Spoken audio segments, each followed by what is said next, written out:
Баршаңызға сәлем, сіздермен Ақбала.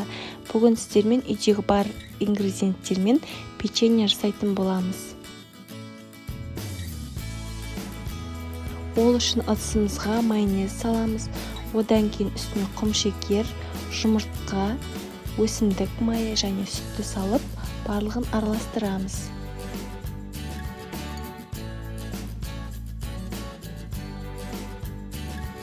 Және одан кейін қамыр қопсытқыш саламыз және де ұнымызды қосып қамыр илейміз.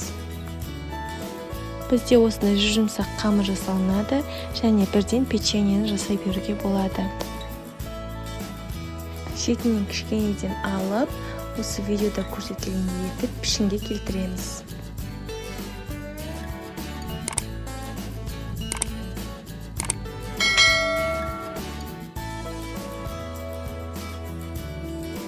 Шанышқын теріс жағын кішкене майлап, одан кейін какао ұнтағына батырып, осылай печеньелердің үстіне басып шығамыз. Қызып тұрған пеште 20-25 минут пісіріп аламыз. Мінекей осымен оңай әрі тез дайындалатын печеньеміз дайын. Жасап көріңіздер, баршаңызға ас болсын.